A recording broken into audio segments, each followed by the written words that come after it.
Good morning, parents and students. I'm so excited to be with you this morning. I am in my car. As you can tell, I decided I had to have some breakfast from something that wasn't a bowl of cereal or microwavable this morning. So I went out and I'm out eating my breakfast and enjoying the day before it gets too hot or too crazy. And I just wanted to touch base with you, and I've had a story on my mind the last couple days. I just wanted to share it with you. In the Bible, Jesus is done feeding the 5,000. It's taken its toll on him, and so he decides that he's gonna take some time. He's gonna rest. He's gonna pray, and he tells the disciples, "All right, you guys go ahead and go across the lake." Towards Capernaum. Go ahead and get in your boat and head out, and I will meet you there. And they kind of don't understand, but they do it anyway. They get in the boat and they start to go, and in the middle of the night there's this storm that comes up, and they just can't get past this storm. They've rowed all night, and they're just stuck in the middle, and in the middle of the sea, and they're afraid they're gonna die. And they look up and they think they see a ghost. They think they see an apparition. They think they see a vision of somebody coming towards them. And seasoned sailors. Not exactly a normal thing, but also they're like, this is not us being seasick. We've done this before. We're not that weak as far as our stomachs. And it ends up being Jesus.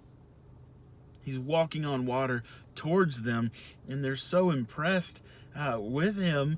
He's walking through the storm, stepping over the waves, over the crashing lightning and thunder. That he's just walking through like it's no big deal. And Peter says, they see them, and Peter says, "Jesus, if that's you, let me walk out to you." This wasn't Jesus denying whether or not it was Jesus, whether or not he was the Son of Man, but it's rather Peter saying, I want to do this too. Peter takes a few steps out, and he realizes, oh, I'm walking on water.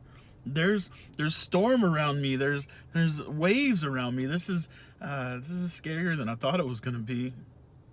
He has fear. He has doubt. He has a lack of faith, as Jesus says. And so when he starts to sink, he reaches his hand out, and Jesus grabs him. And together they get back in the boat, and as soon as they do, the storm subsides. Now, you've probably heard this story before, but I want to encourage you.